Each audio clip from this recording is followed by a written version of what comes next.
Gol! Në këto qaste, do të mbyll zyrtarisht televotimin.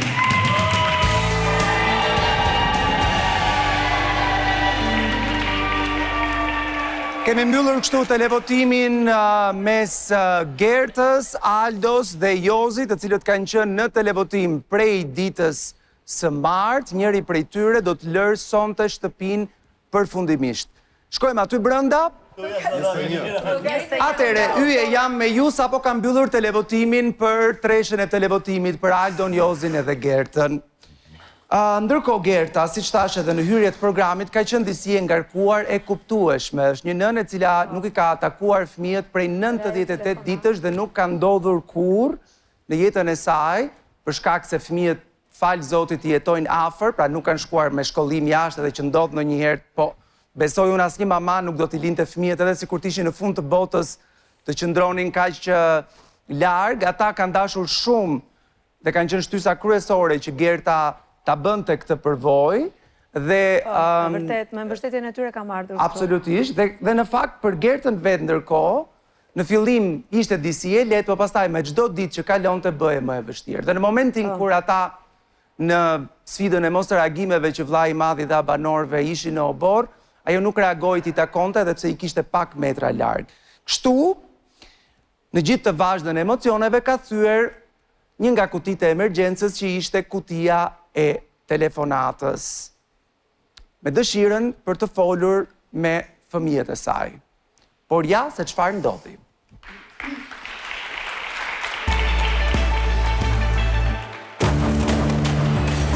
Banor, kutia e emergjencës sapo u thye. Ngjitur të gjithë në klinik. Molli për fëmijë. Kam shumë kohë që nuk ndihem mirë nga ana emocionale për familjen time. Dhe do doja shumë që të komunikoja, sidomos me çunat e mi.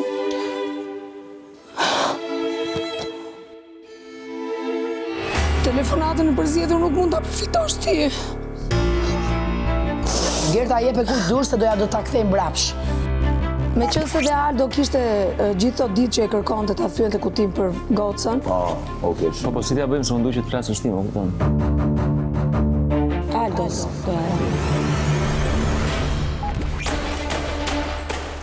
Kam disa ditë që kam nevojë ta shoh vajzën time. Ti ke të drejtën të çosh një banor të shtëpisë në nominim të përhershëm. Unë sinqerisht nuk do ta mendoj dy herë, po do të çoj Gertën në nominim të përhershëm. Në nominim të përhershëm. Po mendoja për vajzën, po me thënë drejtën kam shumë frikë flas me të. Edhe në të njëjtën kohë nuk e di si mund të jetë biseda me të, kështu që vendosa të flas me Anën. Si e kam Akirën mos e... Akira është rritë shumë, ja kam prerë lotët, e kam marrë malë për ty. Përveç se ju menoj çdo natë, literalisht çdo natë, presoj të mos jesh mërzit shumë nga ajo skena jonë teatrale. Gjithsesi Ana e di që po m'djek, jam shumë krenar për ty. Shpresoj më të mirët edhe mezi po presh të dal jashtë të jap gjithë suportin që duhet. Okej? Nuk mungon shumë.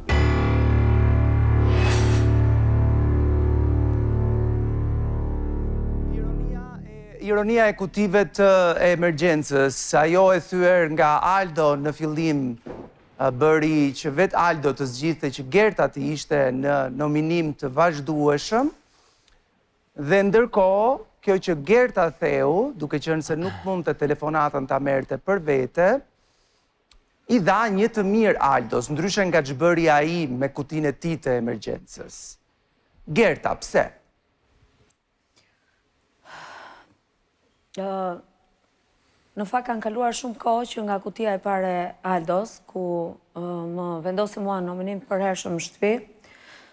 Sigurisht nuk kam mbajtur, si thuash, qëndrimet e mia për atë kohë me Aldon, po gjithçka më pas ka menduar që njeriu ndoshta mundet që përballjet që të vështira që ka në shtëpi mund t'i kaloj ndoshta dhe me butësi, jo gjithmonë duke u agravuar, dhe gradualisht, po themi, marrëdhënia jo në shtëpi ka ardhur duke duke u sheshuar, po themi, ajo pjesa e parë, dhe asnjëherë nuk kemi konfliktuar më vonë, nuk kam patur edhe unë arsye më mbrapa për ta ruajtur si një peng, pra peng të marrëdhënies tonë, çështjen e kutisë nominimit të Aldos, por nga ana tjetër unë që aso kohë deklarova që kjo është një sfidë shumë e fortë për mua, dhe me thënë vërtetën, ajo kuti si të ishte, si të mos ishte, për mua unë kisha vendosur që në këtë shtëpi do luaja fort, do isha shumë sfiduese ndaj gjitha përballjeve të mia këtu, por nga ana tjetër ndonjëherë mendoj se disa gjëra ne ndoshta mund të jetin dhe pas krave.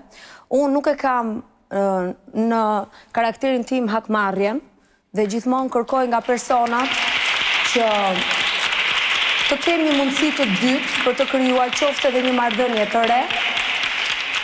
Dhe aq më tepër kur marrëdhënia nuk shkon deri në ato skaje të forta, po themi të cënimit ton, sigurisht ishte diçka që ndoshta mua nuk më ngeli asgjë nga ajo. Pra u harrua gradualisht në shtëpi.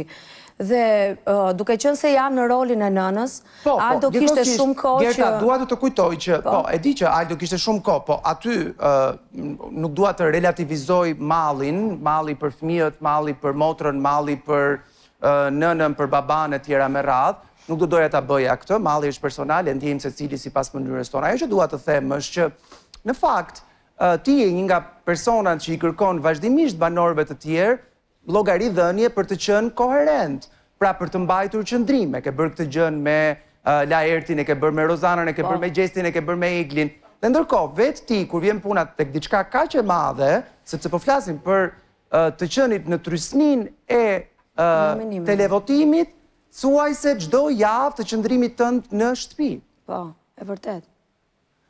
E vërtet është Ledion, po siç të thash, është një pesh që unë gjithsesi do ta kisha në shtëpi, sepse nuk kisha vendosur që në fillim të hyrjes time, nuk e vendosa që do vi dhe do bëj një lojë disi, po themi, të shpëtoj nga nominimet e shtëpisë, disa manovra se si të shkoj sa më larg. Pra do isha agresive, thua?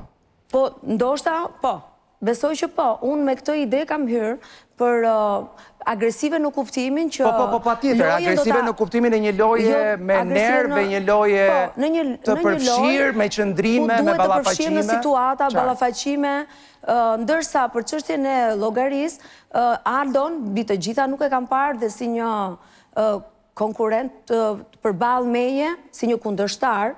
Në fakt nuk e kam parë me atë sy, se nëse do ta shikoja me atë sy, sigurisht që mund të krijoja situata me Aldon ku ndoshta këtë çështjen e kutisë do ta vazhdoja për shumë e shumë kohë me radhë. Natyrisht publiku ka qenë më i tërhequr në shtëpi dhe nuk e kam parë me atë lloj syri. Ndoshta edhe kjo ka ndikuar. Publiku që ndjek Big Brother e mban mend historinë sepse Aldo në ato momente vendosi të çonte ty në nominim të përhershëm, sepse ishte goxha afër. Po, ishte goxha afër Livia, se reagimi yt karshi saj për sy të Aldos nuk ishte ndër më të mirë dhe kështu në atë moment ai vendosi të bënte pikërisht të. Por ndërkohë kemi parë gjatë këtyre javëve të fundit Aldo, pastaj më thuaj nëse e ke parë dhe ti ashtu, shkëmbime të vazhdueshme mes ju të dyve. Mes faktit që Gerta ka humbur atë rolin që e kishte, që e mendonte veten, apo që ja kishin dhënë të tjerët, apo ku di unë, si liderja e divanit të kuq, pastaj si kur u vu në pozita mbrojtëse në momentin që ti fillove të komentoheshe si lideri i divanit, dhe nuk është se keni qenë shëndever vazhdimisht, me thënë keni patur her pas here batuta të hidhura, karshi kush jam unë dhe kush je ti në shtëpi. Si e lexove ti këtë veprim të Gertës për të ta dhënë ty? Atëherë, Ledion, vetëm një parantezë shumë shkurtër. Kur unë e thyeva kutin, unë e lexova zarfin dhe kisha kohë të mendohesha nga korridori deri këtu dhe pa çka që kisha një arsye të qartë sepse kisha emrin e Gertës, nga ana tjetër isha shumë i qartë që nominimi i përhershëm ndaj një banori vjen gjithashtu edhe si një dhuratë, që do të thotë kur ti jep një nominim përhershëm dikujt, përveç se i vën peshën mbi supe, nga ana tjetër, duke qenë që banori bëhet shumë aktiv për shkak të nominimit, edhe e forcon atë. Ti mendon se Gerta është forcuar pikërisht nga kjo? kur e kam argumentuar më vonë Gertës, si kam thonë që të kam dhënë një gjysmë dënim dhe një gjysmë dhuratë, sepse pasi kam zgjedhur unë Gertën, disa banorë të tjerë këtu më kanë thënë pse s'ma dhe mua. Dhe emri i dytë që unë kisha pas Gertës ishte shoku im Olsi, sepse doja që, duke parë se si ishte Olsi në atë pikë lojës, doja që t'i jepja këtë lloj aktivizimi, le ta quajmë. Kështu që nuk ka qenë hakmarrje e pastër, por kam qenë shumë i ftoftë në të që, okay, e kam arsyen për të dënuar, po themi, por në të njëjtën kohë di shumë mirë që përmbajtja e kësaj gjëje mund të jetë edhe një e mirë shumë e madhe. E qartë. E thënë kjo, kohët e fundit, domethënë unë e bëra shumë qartë dhe herën e fundit që e quajta pseudo pushtet, sepse nëse dikush ndihet shumë komfort në pushtetin që ka, në moment që nuk i lejohet të zgjedh emrin e vet, por duhet të jap emrin e dikujt tjetër, mua nuk më duk shumë i sinqert emri që tha Gerta për Lorin, si përfaqësuese e divanit kuq, sepse në ato ditë Gerta kishte shumë ankesa ndaj Lorit, se i thonte Lori që Lori nuk të shikoj askund në lojë, je herë andej herë këtej, nuk të shoh të qartë, nuk të shoh të me busullën shumë po, dhe duke parë këtë gjëra, unë nuk e quajta shumë të sinqert zgjedhjen e saj për të zgjedhur Lorin si përfaqësuese, se për mua Në këto 98 ditë, Aldo, ti mund ta quash Gertën si koherente? Mjaftueshëm. Mjaftueshëm. Të shohim se si e kanë parë opinionistët. Arbër, po e nis me ty. Ledion, unë mendoj që për llogaritja e armikut brenda lojës është bërë në mënyrë jo natyrale, po në mënyrë të manipuluarit së vetes. Pse? Gertës nuk i ka interesuar ta ketë Aldon përballë, dhe për mendimin tim pas asaj që bëri Aldo duhet ta kishte në fakt përballë, por nuk e ka konsideruar Aldon lojtar të fortë, e ka konsideruar si një njerëz që mund ta ketë kur i duhet për një zinxhir, për një nominim dhe ta ketë poshtë vete. Por është po i njëjti person, Gerta, që kur kemi pasur raste të tilla, i është vënë Rozanës pse fale Jozin. Dhe i është vënë non-stop. Pra, unë nuk e di si është ky mekanizmi i faljes, që edhe ky mekanizmi i faljes pas ka për llogaritje. Pra, atë që e vlerësoj që mund ta kem armik, atij ja përdor.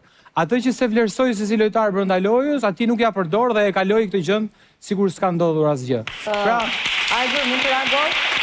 Ja ta mbaroj. Okej. Pra, arsyeja e vetme që unë mendoj se edhe ja dha sërish të telefonatën ka qenë po e njëjta që në fillim. Ta kem Aldon aleat poshtë meje. Gerta? Atëherë, përsa i takon krahasimisht Jozit dhe Rozanës, ai ofendim që Jozi ka bërë Rozanës nuk ka të krahasuar pra me çfarë kemi shkëmbyer në debatet tona me Po relativizon ofendimin këtu, pra. Si? Po e relativizon gjën, do me thënë, ti thuaj që është më e rënd një dallaver i dal nga goja e dikujt për dikë, se sa diçka që të rrezikon 100% qëndrimin tënd brenda në lojë. Prandaj them po e relativizon çështje.